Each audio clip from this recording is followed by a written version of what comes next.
7 long years following the action masterpiece that is Mad Max Fury Road, visionary writer-director George Miller finally returns with 3,000 Years of Longing, a wildly imaginative and achingly poignant meditation on life, love, desire, freedom, and the power that stories hold. It's also one of the most swooningly romantic and visually dazzling films so far this year. If you watch the trailer, then you know it looked crazy, but it's far from what is presented in the trailer. You think you're going into a fantastical premise, but it's more of a love story that involves unique and beautiful retellings of stories. 3,000 Years of Longing is a tale about a lonely woman who loves literature, but is skeptical of all myths. She awakens a djinn, and through his tales of human folly, she embraces that by both understanding stories and following one's own desire, you can briefly stop something from completely fading away. The first 2/3 of the film are devoted to storytelling, bringing with it the warmth and familiarity of a great fairy tale. The final third seeks to untangle the mess that modern life presents in contrast to the simplicity of the myths. Swinton's character, Alethea, is literally named after the goddess of truth itself.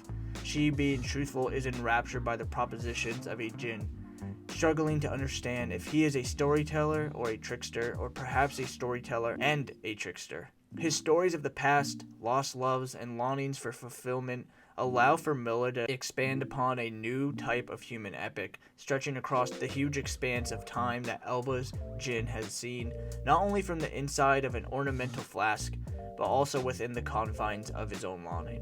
There's a lot to unpack about the nature of stories and storytelling, so much so that I don't think I'll even be able to wrap my head around until I've sat and thought about this movie for years to come. Yet the obvious message is one that I've always believed: stories make us better.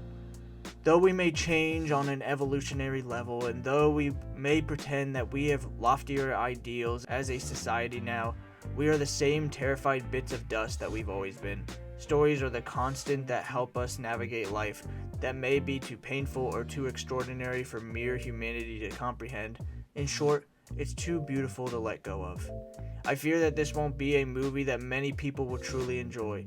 It's a strange format and it's quirky. I couldn't even imagine people saying quite boring, especially if you've watched the high octane trailer.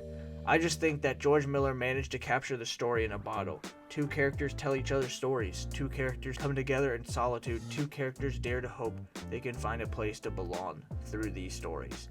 It's lovely. George Miller has masterful control over focusing the audience's attention and creating a vivid mood, using gorgeous compositions, brilliant visual effects, and immersive sound design. I appreciate how the movie explored dichotomies of loneliness and love, hope and despair, science and religion. It really blurred the lines between all of these ideas with the way it combined realistic and magical elements.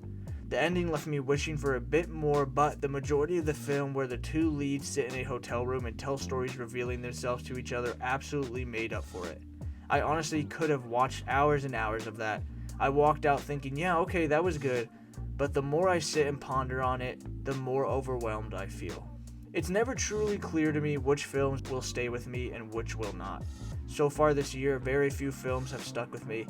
I loved Batman, and I've watched it 4 times in theaters, and not because it stuck with me, but because I love Batman. Elvis has rolled over in my mind ever since I left that theater. Nope blew me away so much that I had to see that spectacle 3 times, and I still want to see it again.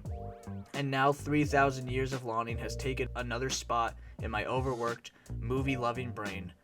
We will see in time if it sticks, but as of now, I am here to urge you to see this in theaters.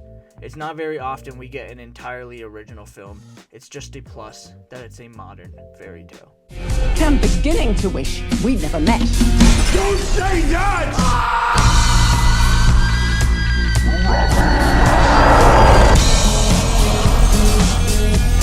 Make a wish! Save yourself! I have a wish.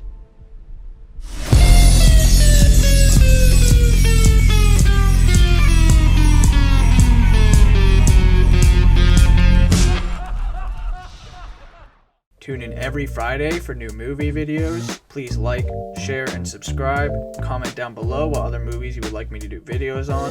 Thank you, Mom, for editing the scripts for my movie essays. I appreciate you. Till next time, thanks for watching. Catch you on the flip side.